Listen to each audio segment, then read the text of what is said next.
quarteto mais atrapalhado das telas brasileiras permanece presente na nossa memória afetiva. Os Trapalhões, Didi, Dedé, Mussum e Zacarias foram atração infalível na televisão durante 18 anos. Mas no cinema, o sucesso do grupo bateu recordes de bilheteria na história do país.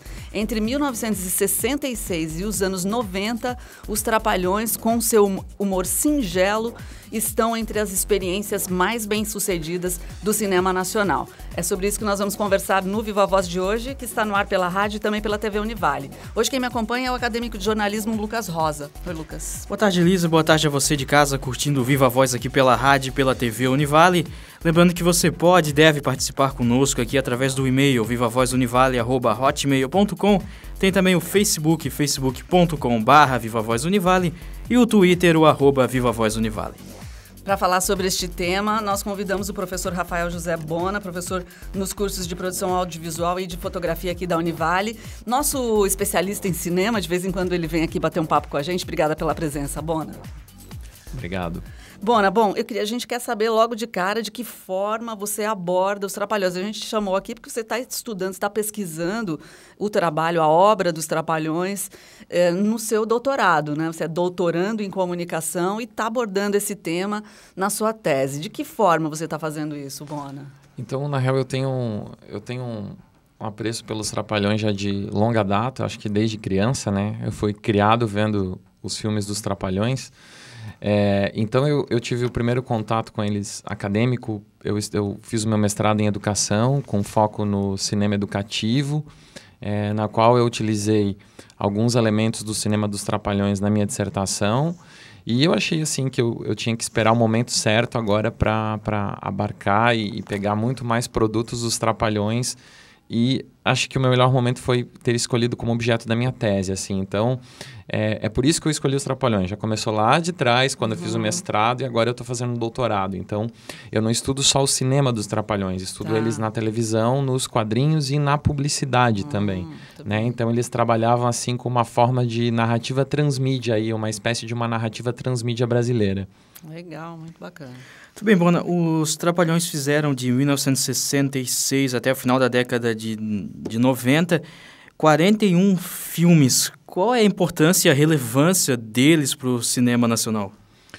Assim, a gente tem que, antes de tudo, nós temos que entender que existe um preconceito em relação aos Trapalhões por muita gente, né? Assim, eles na verdade traziam um monte de estereótipos que as pessoas riam daquilo, mas acredito que hoje em dia não seria mais aceito, né? Mas respondendo à tua pergunta. Então, assim, eles têm uma importância, eu acho, cultural, né? Até porque todo o humor regional, todo o estereótipo brasileiro da época foi trazido à tela. Então, eu acho que eles têm essa importância, assim, uma questão cultural na história do cinema brasileiro, né? E apesar de toda a crítica que existe em relação aos roteiros, às produções dos filmes, eles tiveram a sua importância histórica no nosso cinema. Tá, você falou dos estereótipos, eu acho que é a deixa para a gente perguntar sobre isso. Na sua visão, o que representavam os personagens de cada um deles, né? Quais eram os estereótipos que eles traziam à tona para a cultura brasileira, espelhando, né, a cultura brasileira? Como é que você pode definir cada um deles? Então, assim, a gente pega o Didi, que era o personagem principal, ele tem todo o estereótipo do nordestino. A gente pega o Dedé, que vem do circo, então ele tem toda aquela linguagem circense em cima dele.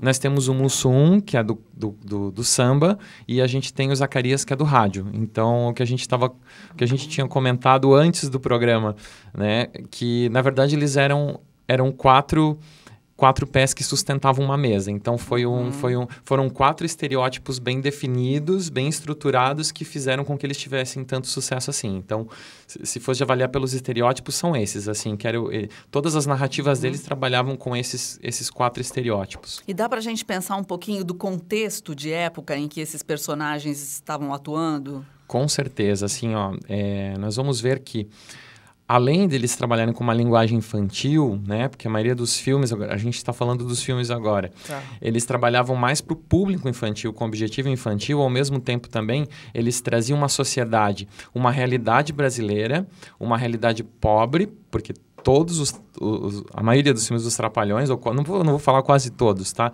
Mas assim, a maioria dos filmes dos Trapalhões, eles eram pobres. E eles tiravam sarro daquela pobreza deles. E eles tratavam aquilo com muita naturalidade e eles deixavam uma mensagem que não é porque a gente está com problemas, a gente precisa desistir da nossa vida, né? Então, acho que essa é a mensagem que eles deixavam nos filmes, assim. E eles traziam muito dessa realidade brasileira.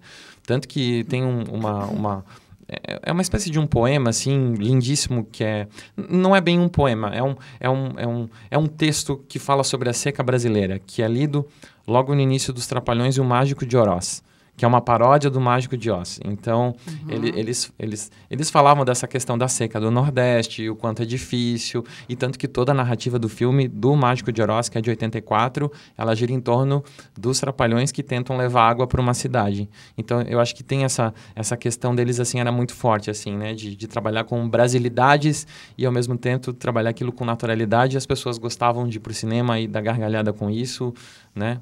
Legal. Eu vou aproveitar que você falou do cinema e do pessoal gostar de ir. Por curiosidade, 5 dos 11 filmes mais assistidos, né, com maior renda de público do cinema brasileiro, são dos Trapalhões. Acho que eles até têm a listinha aí, né, Lisa? Ah, é verdade. A gente estava aqui organizando isso. É o Trapalhão nas Minas do Rei Salomão. Isso é 1977. Até para a gente se orientar um pouquinho, né? Tem os Saltimbancos... Opa! Desculpa.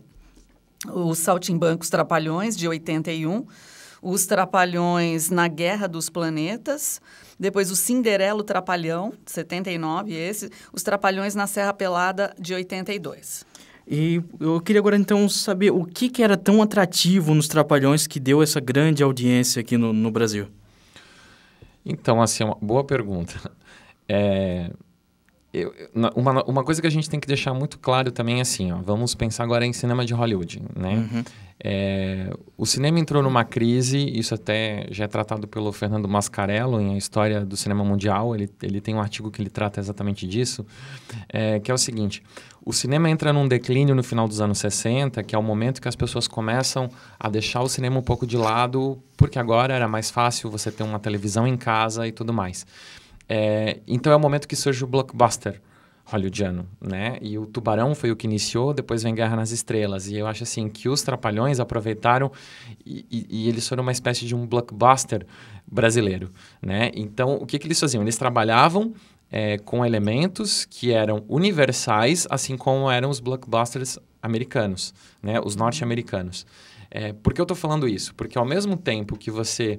Lembrando, assim, a gente fala de cinema, mas a gente tem que lembrar também que toda semana, todo final de semana, no domingo à noite, tinha um programa dos Trapalhões. Nossa. Então, ao mesmo tempo que a televisão era um meio de comunicação extremamente forte nos lares brasileiros, as pessoas tinham uma propaganda ali toda semana deles e automaticamente as pessoas iam assistir os filmes, né? Então, a gente tem essa realidade. Então, eles trabalhavam numa cultura de blockbuster, uma cultura de lógica do entretenimento. E ao mesmo tempo que você acompanhava os Trapalhões na televisão, você via eles no cinema e você ia para a banca de revista comprar a revistinha dos Trapalhões, você comprava a camiseta dos Trapalhões, então era uma indústria toda focada no blockbuster. Então a gente pode dizer que sim, eles foram também os precursores de uma possível indústria blockbuster brasileira. Interessante. Bona, você pode falar um pouquinho da história dos Trapalhões? O que você sabe, o que você descobriu aí nos seus estudos sobre a história deles? Certo. Então, assim, ó, tem muita coisa na internet e todas as histórias são bastante... elas geram controvérsias, assim, né? Em questão de números, entradas e tal, então eu me baseio por pessoas que entrevistaram os Trapalhões, que tiveram contatos com eles, e eu acredito que seja a parte mais concreta e mais séria. Porque, assim, foi realizado muita coisa. E é difícil você mapear tudo isso, né, do que foi produzido. Então, assim, os Trapalhões começa pelo Didi. O Didi, ele é formado em Direito, que é o Renato Aragão, só que ele nunca atuou na profissão. Ele trabalhava num banco também no Nordeste. E ele queria muito ir para a televisão. Então, ele participa de um concurso lá na TV de Ceará. Ele começa a produzir um roteiro humorístico e faz um programa lá na TV Ceará. E aquilo começa a ter um baita sucesso. E é o momento, então, que ele vem para Tupi, no Rio de Janeiro. E é esse momento também que logo depois ele conhece o Dedé Santana e os dois começam a fazer uma dupla. E eles têm um programa muito parecido com o que iria ser os Trapalhões futuramente. Certo. Então, nos anos 70, entra o Mussum, que já fazia sucesso nos originais do samba, ele era o integrante dos originais do samba, ele já era conhecido também, e logo em seguida entra o Zacarias, que era o que faltava. Então, entrando o Zacarias, conseguiu formar aquele quarteto, né? E eles passaram por várias emissoras, eles estiveram na Excelsior, depois na Tupi, depois eles passaram pela Record também e depois entraram na TV Globo. A gente pode dizer que o período mais frutífero e próspero foi o da TV Globo, que dura de 77 até 95, né? Que é o momento que termina os Trapalhões. O Mussum faleceu em 94 e o Zacarias em 90. Mas os Trapalhões continuariam até 95. Legal. Muito bem, professor, é possível dizer que eles são o principal e um grande edição a gente sabe, mas pode dizer que eles são um dos principais grupos do humor nacional? Eu acredito que sim, só que se a gente falar em história, né, do humor nacional, sim, eles tiveram uma importância absurda na história do cinema, do humor nacional. Só que a gente tem que levar em conta também que eles bebem de uma fonte chamada chanchada brasileira. Né? Então, o próprio Didi fala, eu sou inspirado no Charlie Chaplin, lá dos Estados Unidos, eu sou inspirado no Oscarito e no Grande Otelo. Então a gente... E o Mazzaropi também, que vem nessa leva toda aí, né? Então, sim, eles tiveram importância para aquele período entre anos 70 e anos 80. Né? Por quê? Porque quase nada... Não se produzia cinema no Brasil, sim. Mas a gente percebe que, principalmente ali depois, quando começa... De 85 em diante, a gente tem pouquíssima produção nacional. E acaba ficando por conta dos Trapalhões. Então, eles têm essa importância, sim, na mídia brasileira. Você falou das narrativas transmídia, de como você está estudando, na verdade, as várias facetas dos Trapalhões, né? O que você já pode dizer a respeito disso? Dá para fazer algum tipo de analogia? Como é que era a narrativa nos quadrinhos, na TV, no cinema? Tinha o que de semelhante e o que de diferença? Então, assim, a gente percebe que nos quadrinhos a gente encontra valores dos Trapalhões, mas a gente também encontra valores de personagens infantis baseados nos estúdios da Disney. Né? Então, porque você vê que você tem um público que é do cinema, você tem um público para televisão, você tem um público para os quadrinhos. Então, o que eu estudo agora na minha tese é justamente isso, assim, esse percurso que eles faziam nessas várias mídias, mas a gente percebe que existe um público diferente para cada tipo de mídia, né? Então, existem apenas valores dos Trapalhões expressos em cada tipo de mídia. E esses valores acabam se tornando mais evidentes a partir de 86, 87, que é o momento que a marca Os Trapalhões começa a se consolidar melhor e eles começam a ser mais infantilizados nas histórias em quadrinhos. Até então, eles eram personagens adultos na editora Block, e eles entram na editora Abril e começam a ser mais infantilizados. Então, essa imagem deles infantilizados que também aparece na abertura dos filmes deles pós 85, 86, né? Então, a gente vê que existe ali eles andam todos de mãos dadas, mas ao mesmo tempo, cada um com o seu valor específico e peculiar, assim. Né? Então, a ideia realmente era pegar esse mercado, esse nicho de mercado infantil mesmo, do público infantil. Exato. Vamos focar no público infantil nos quadrinhos, Exato, isso aí. Legal. Pesquisando, eu achei até outra curiosidade, que os Trapalhões ganhou uma versão feita pela SIC em Portugal, onde o Didi e o Dedé, junto com outros humoristas portugueses, fizeram 4 temporadas para a SIC em Portugal. Você chegou a ficar sabendo disso, Bona? Sim, eles começaram em 95, se não me falha a memória, durou até 98. Eu acho que foi 4 temporadas, se eu não estou enganado. Mas eu queria saber, o sucesso dos Trapalhões foi também, além do Brasil e Portugal, chegou a alcançar outros países? Sim, Angola também, eles faziam bastante sucesso, né? Esses países que falavam português, assim. Mas em Portugal, sim, eles fizeram sucesso, mas não com o mesmo sucesso que a gente via aqui no Brasil, não, tá? Até porque eles trabalham com humor muito regionalizado, que são piadas que apenas a gente vai entender, né? A gente lá nos anos 80, hoje em dia eu acho que não mais. Também não. Mas o que acontece? Logo depois que o Zacarias faleceu, questão de 2 ou 3 anos depois, eles começam com o Trapotel. E qual que era o objetivo do Trapotel? E o Mussum acabou falecendo logo depois. O objetivo do Trapotel era fazer com que as esquetes, né, os programetes que eram produzidos dentro do programa dos Trapalhões, eles tivessem uma linguagem universal, um humor universal que pudesse ser entendido em qualquer parte. Então, é nessa estrutura que ele foi levado para Portugal também. Mas não fez o mesmo sucesso que aqui, não. Legal. Bona, intervalinho, muito legal. Estamos falando sobre os Trapalhões, um fenômeno, né, do entretenimento, da cultura, enfim, da TV e do cinema brasileiro. Nosso entrevistado é o professor Rafael Bona. Depois do intervalo tem mais.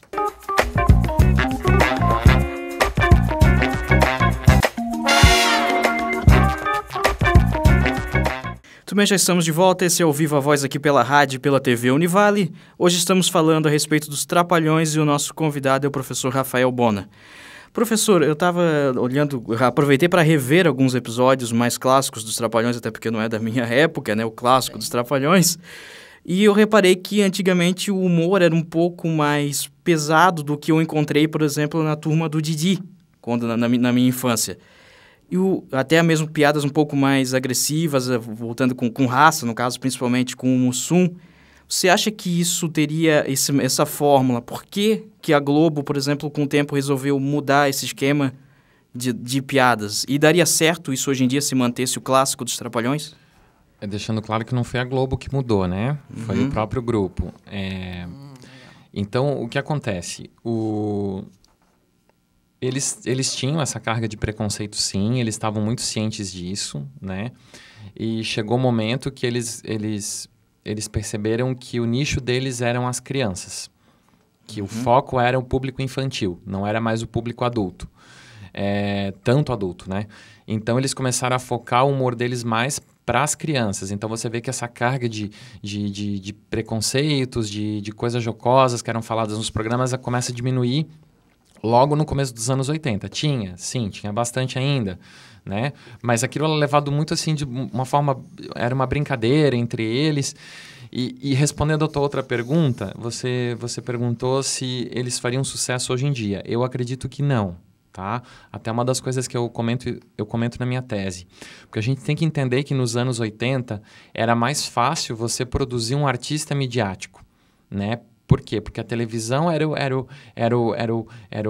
aquela coisa mágica que fazia você virar uma estrela do dia para a noite, né? Então, tudo girava em torno da televisão. Claro, o cinema também, o rádio também, mas a televisão era o que estava mais... Era a coqueluche do momento. Então, é nesse momento que surge a Madonna, o Michael Jackson, a Xuxa também nasce nessa época, né? Surge nessa época como artista midiático. Então, naquela época era mais fácil. Hoje em dia, acredito que eles não teriam essa... Até porque a linguagem deles é totalmente audiovisual. A linguagem deles é televisão. Tanto que a gente fala do cinema deles, mas a gente vê que o cinema deles é totalmente influenciado pela televisão, né? Então, eles... Com essa proliferação tecnológica toda de dispositivos, acredito que eles não teriam a mesma sorte que eles tiveram lá no passado. E por que eles ainda continuam importantes, né, Bona? Qual é a relevância da gente estar aqui falando deles? O que eles ainda impactam na sociedade brasileira, na nossa cultura? Então, assim, uma pela questão histórica e a segunda é que... Por que começou a se falar de novo dos Trapalhões? É claro, eu falo disso todo dia porque eu estou estudando isso, mas por que as pessoas ainda fazem algumas piadas, principalmente do Mussum, né? Que tem falam as coisas com terminadas em is, né? Foreves e Cacildes e tudo mais. Isso começou por causa de um meme, foi na época da campanha do Barack Obama, e aí começaram a fazer uns memes do Mussum com Obamis. E aí foi dali que começou a proliferar. Então as pessoas começaram a criar fanpages dos Trapalhões e começaram a fazer mais memes do Mussum ainda, tanto que existe uma marca do Mussum forte, né? Mas justamente por isso, assim, né? Eu acho que a internet ajudou a pegar esse público que não conhecia os Trapalhões lá dos anos 80 e agora podem acompanhar trechos deles no YouTube e até querer conhecer mais sobre eles. Deixa eu fazer um desvio aqui. Lucas, você assistiu e gostou? O que você quer dizer? Eu achei interessante até. Eu gostava mais, quando eu procurei, eu gostei mais da versão mais clássica. Eu até cheguei a ver um pouco mais na infância, chegavam a reprisar algumas esquetes dentro do programa atual, e eu achava mais interessante as esquetes antigas, eles pareciam ser mais naturais e menos dirigidos, sabe? Parece que o diretor pegava menos no pé deles lá. Olha, eu tinha essa impressão, pelo menos. Faz sentido? Bom, total. E tanto que assim, o Didi sempre, o Renato Aragão, ele sempre deixou muito claro que a turma do Didi, que começou em 98... e foi até 2010, virou a Turma do Didi e depois As Aventuras do Didi. Mas o programa era o mesmo. Ele deixava muito claro que não tinha nada a ver com os Trapalhões originais. Tinha totalmente a ver com os Trapalhões originais. Eu até trato essa fase do Didi pós-Trapalhões como aquela questão do spin-off, né? Acho que é assim que se fala, que você pega um personagem específico e ele cria uma vida própria. Então foi isso que aconteceu. Então, é claro, essa versão que você assistiu, eu até de vez em quando assisto, que passa na TV a cabo também. Não tem nada a ver com esse grupo original. A gente vê apenas o personagem Didi, ele continua sendo muito parecido com aquele que era, mas nem se compara às narrativas que eram no passado. Eu vou aproveitar, já que você avaliou um pouco a Turma do Didi, avaliar também o projeto que o Dedé criou, né? O Dedé e o Comando Maluco, que durou acho que 2, 3 temporadas no SBT. Foi. Tu acha que valeu a pena ele investir nisso? Assim, eu assisti uns 2 ou 3 episódios apenas, tá? Eu achei bacana a ideia, só que eu acho assim que talvez, pelo que eu assisti, tá? Eu não tenho um conhecimento muito profundo do Comando Maluco, mas acho que foi 2006 a 2008 que existiu. Ele talvez tentou puxar um pouco essa questão, o Dedé lá dos Trapalhões, e tentar jogar para uma realidade que não condizia muito. Assim, acho que foi feito um trabalho ali com o Parque Beto Carreiro e tal, e tanto que logo depois disso ele acabou entrando na Turma do Didi, né? Voltou a trabalhar com o Renato Aragão. A gente estava falando bastante do Didi e o Didi, Renato Aragão. Não sei se você leu algo a respeito dele, porque você disse que ele praticamente era o mesmo personagem, e eu acho que o público tem a sensação de que ele é o Didi, né? Que o Renato é o Didi, né? E é por isso que ele vai ser sempre igual em qualquer situação nas telas. É verdade isso? Eu não consigo separar os dois, assim, sabe? Para mim, eles são a mesma pessoa, né? Mas o que as pessoas comem... Eu não tive a oportunidade de conhecer o Renato Aragão. Quem sabe um dia eu tenho a oportunidade de conhecê-lo, né? Mas, assim, o que eu sei dele, que ele é um cara que trabalhou muito, ele batalhou muito para chegar onde ele chegou, né? Então, ele é um cara que passava a noite escrevendo roteiro, pensando nas piadas, e ele tinha aquela vida fora das telas como um empresário, um cara sério e que tratava aquilo com muita, muita seriedade, e a gente via aquele cara cômico, bobalhão, palhaço dentro das narrativas. Então, acho que ele sabia conduzir isso muito bem. E eu sempre chamo...